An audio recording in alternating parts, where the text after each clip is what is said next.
Ito pa, mga kababayan, ano yung sunod? Mga kababayan, ito yung sunod natin pag-uusapan. Si Marcoleta na amnesia. Na amnesia, mga kababayan, si Marcoleta. Bakit? Mga kababayan, sinugod, no? Sinugod, mga kababayan, ni Jessica Soho si Marcoleta sa Senado. Naku po, patay ka diha. Mga kababayan, affidavit ng Itin Marin, salaysay ng Itin Marin, sabi ni Ted Filon, no, di ba? O, kahit si Ted Filon nagtaka na sabi niya parang hindi naman tama to, parang mali naman tong eto, mga kababayan, sinugod ni Jessica Soho si Marcoleta, panoorin nyo mga kababayan. Nasaan na ba yun? Nasaan na ba yun? Si Marcoleta, mga kababayan, eto, panoorin nyo. Ay, nawala. Wait lang. Ito si Baligod. Andito na naman si Baligod. Post na naman ng ano. Post na naman ng mga picture si Baligod. Kahit mali-mali na nga. Ito mga kababayan. Sumugod si Jessica Soho sa Senado. Nabalita na ba to mga kababayan? Jessica Soho, sinugod si Marcoleta. Yan KMGS yan.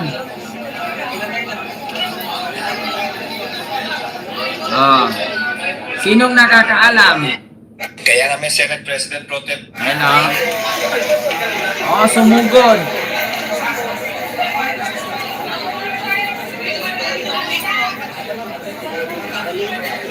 Diba? Alam nyo ba mga kababayan kung bakit sumugod si Jessica Soho sa kay Marcoleta sa Senado? Kasi mga kababayan, sinabihan kasi ni Marcoleta na ang media daw bayaran. Galit na galit si Jessica Soho, pati si Cara David. Sinugod. Hindi binalita yan hindi nilabas sa media yan, mga kababayan. Hindi nilabas sa media yan. Ang mga nakakita lang yan ay ang Senado. Galit na galit si Jessica Soho, sinugod. Ito kasi ang sabi ni Marcoleta, mga kababayan. Panoorin nyo Galit na galit si Jessica Soho, mga kababayan, sinugod niya dun. Ito, mga kababayan. Wait lang. Marcoleta. Ito, mga kababayan. Nasaan na ba yun? Nagsorry. Ito, Marcoleta. Senator Rodante Marcoleta sparked controversy after claiming that many members of the media are bayaran or paid hacks. In his opening statement during the Cayetano-led flood scam probe, Marcoleta questioned the media's coverage of the issue. Kayo po ang mga participant sa media. Nakaramihan po sa inyo ay bayaran. Members of the Senate media were quick to condemn their remarks, describing them as an unfair attack on the press and a threat. Narinig nyo? Kayo pong mga miyembro sa media na karamihan sa inyo ay bayaran. Narinig nyo? Sabi ni Marcoleta. Pero ngayon mga kababayan, alam nyo ba ang sabi ni Marcoleta? Alam nyo ang sabi ni Marcoleta? Ito na. Nag-iba na mga kababayan. Ito, sabi sa People's Tonight post.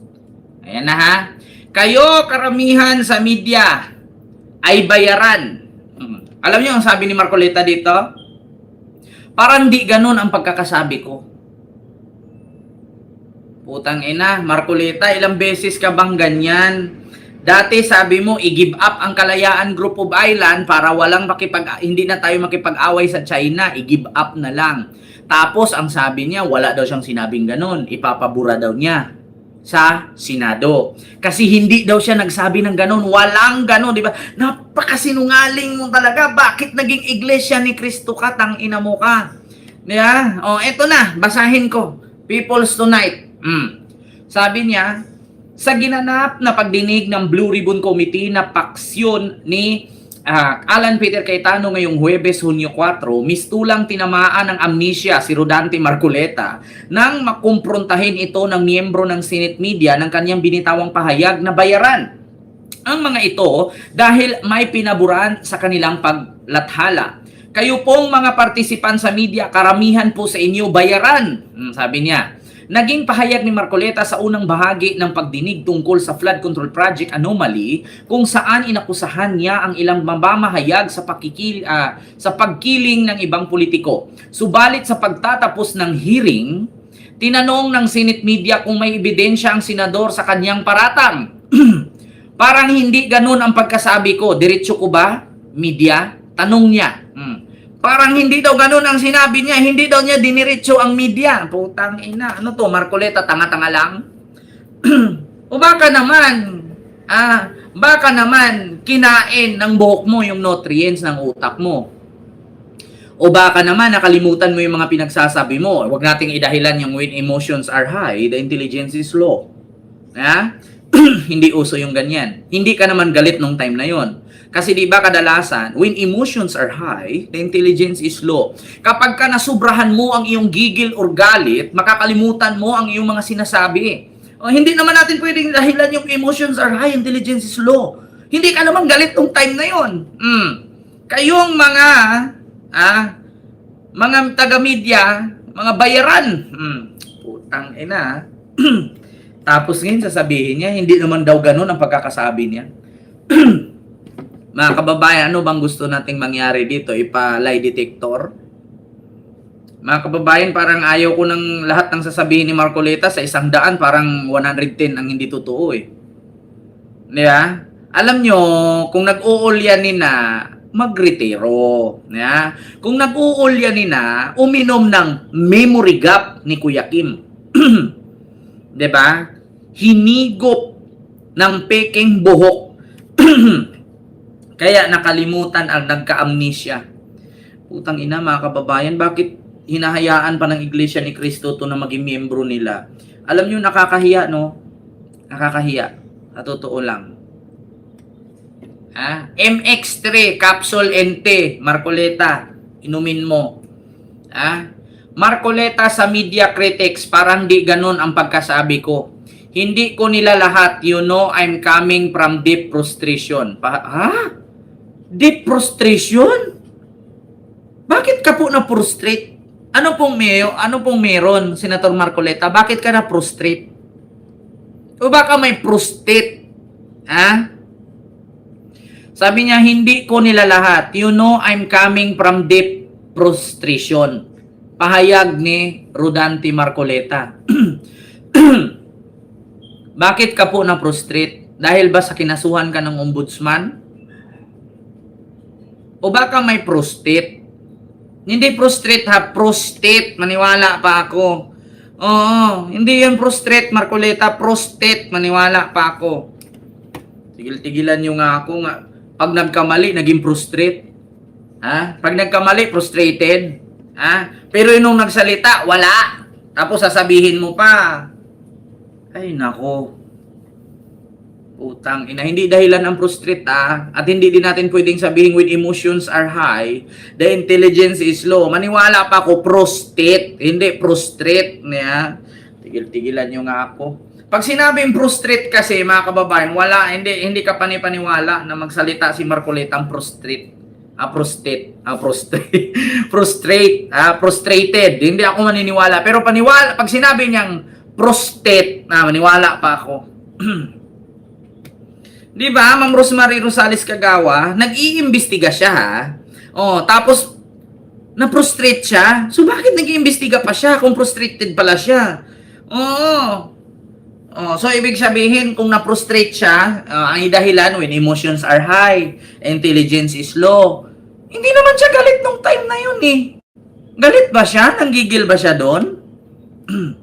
Mga kababayan, Ma'am Jewel, nanggigil ba siya doon? Umuusok ba yung tainga niya? Umuusok ba yung ilong niya? Lumalabas ba yung pangil niya? Nung pag sinabi niya, kayo mga miyembro yung mga taga-media, mga bayaran, galit ba siya doon? Diba? Ayan na naman tayo eh. Pag nagkamali, frustrate. Ba't ka nag-interview? Bakit ka nag-investigate dyan? Frustrate ka pala. Yeah? Ayan na naman tayo. Kailangan natin ipalay detector to eh. Oy, Senator Rapi Tulfo, magdala ka ng lie detector test diyan sa sa Senado. Kasi kung anong pinagbibitawang salita ng mga senador, pag tandaan ninyo mga senador, media nagka-video, naka-live. Pinupukusan kayo ng camera habang naghihiring kayo. Kaya nga ang dami yung palpak eh. Daming palpak. Natutuo lang mga kababayan. Ang daming palpak ng ginawa ng grupo ni Cayetano. Diba? So, yun lang mga kababayan. Yung ating reaksyon ngayon, mga kababayan. Sa ating topic sa oras na ito.